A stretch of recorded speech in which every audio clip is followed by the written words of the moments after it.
हाय, मी Ritika स्वादभारी recipe चॅनलमध्ये मी तुमचं खूप खूप स्वागत करते।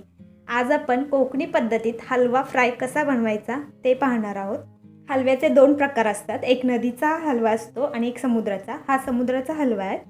हा खायला खूप टेस्टी असतो आणि यामध्ये काठे देखील कमी असतात आणि हलवा घेताना असा पातळ पातळ कापून घ्यायचा आहे, जेणेकरून आपले जे मसाले आहेत ते आतपर्यंत लागले जातात आणि शिजतो देखील चांगला।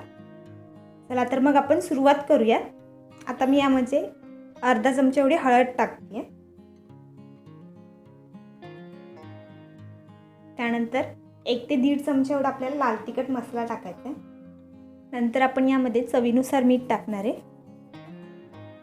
त्यानंतर इथे मी हे कोकम घेतलेले आहे, याला आमसूल पण म्हणतात। यामध्ये थोडंसं पाणी घालून याला चांगलं चुरून याचं पाणी काढून घ्यायचं आहे। या पद्धतीने आपण हे आमसूल चुरून घेतलेलं आहे।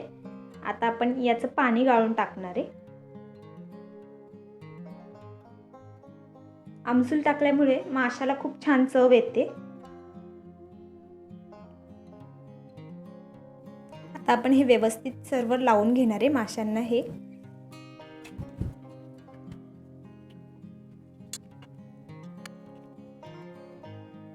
इथे आपला सर्व मसाला लावून झालेला आहे। आता आपण हे 15-20 मिनिटं असंच ठेवून देणार आहे, जेणेकरून आपले मसाले आहेत ते चांगले लागले जातील माशाला। आता इथे हलवा फ्राय करण्यासाठी मी 2 चमचे रवा घेतलाय। त्यानंतर 1 चमचा तांदळाचे पीठ घेतलेले, पाव चमचा हळद, अर्धा चमचा लाल तिखट मसाला, थोडंसंच मीठ टाकायचं आहे कारण का आपण माशाला पण मीठ टाकलेलं आहे। आता आपण हे व्यवस्थित मिक्स करून घेणार आहे।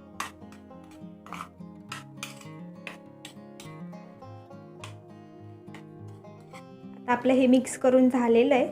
आता आपण माशांना यामध्ये व्यवस्थित हे रवा लावून घ्यायचा।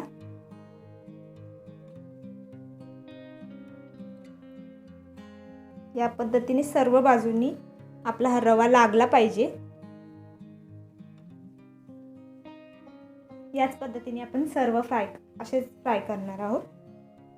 आता आपला इथे रवा लावून झालेला आहे। आता आपण हे फ्राय करून घेणार आहे। तर तवा आपला इथे छान तापलेला आहे। आता आपण त्याच्यावर तेल टाकून घेऊया।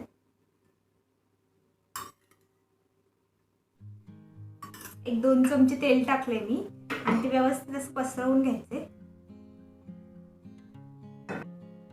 त्यानंतर आपण ही माशी व्यवस्थित लावून घेणार आहे तव्यावर। जेवढे तव्यात मासे बसतील तेवढेच ठेवायचे आणि बारीक गॅसवर छान शिजून द्यायचं। यांना सारखं हलवत बसायचं नाहीये। खालची आधी बाजू पूर्ण शेकून द्यायची, मगच आपल्याला पलटी करायची आहे। आता आपण याच्या वरून पण थोडं थोडं तेल टाकून घ्यायचे।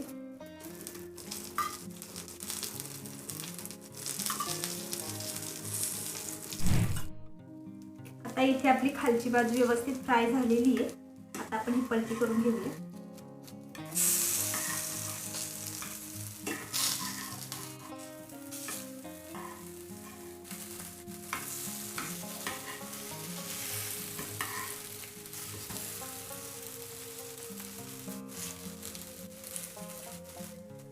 परत हे बारीक गॅसवरच शिजून द्यायचे।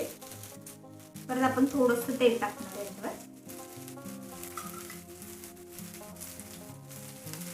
गॅस आपल्याला अजिबात मोठा करायचा नाहीये।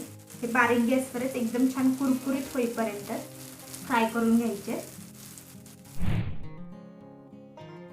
इथं आपला हलवा फ्राय तयार झालेला आहे। तुम्हाला ही रेसिपी कशी वाटली हे नक्की सांगा आणि तुम्हाला ही जर व्हिडिओ आवडली असेल तर चॅनलला सबस्क्राईब करायला आणि व्हिडिओला लाईक करायला विसरू नका। पुन्हा भेटूयात नवीन रेसिपी सोबत।